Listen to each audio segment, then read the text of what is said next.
ଆଉ ଭାଇ, ଆଉ ପିଲା ସବୁ କମେଣ୍ଟ କଲେ କହୁଛନ୍ତି ଭାଇ ତ ଭଲ ଫାଇନାନ୍ସିଆଲ ନଲେଜ ଦଉଛନ୍ତି।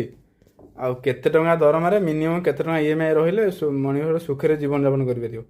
ଦେଖ, ଆକ୍ଚୁଆଲି ମଣିଷ ଜନ୍ମ ଧରା ପୃଷ୍ଠରେ ହେଇଛ ମାନେ ସୁଖଟା ତମେ ଯେତେବେଳେ ଜନ୍ମ ହେଇଗଲ, ସୁଖଟା ଆକ୍ଚୁଆଲି ଯେତେବେଳେ ହଜି ଯାଇଥିଲା ତମେ ତାକୁ ପାଇନ, ତ ସୁଖ ଆଡକୁ ଯାଅନି, ଟୋଟାଲ ମନା କରିଦେଲି ତମକୁ, ନହେଲେ ବହୁତ ଦୁଃଖ ପାଇବ। ସୁଖ ଖୋଜିବ ମାନେ ବହୁତ ଦୁଃଖ।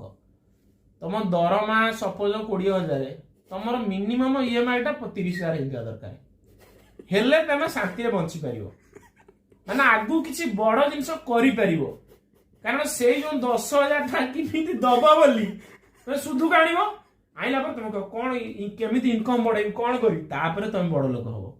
ଆଉ ତମେ 20,000 ଦରମା, ତମେ 5,000 ଇଏମଆଇ ଦବ, ତମେ ତ ରିଲାକ୍ସରେ ରହିଲ।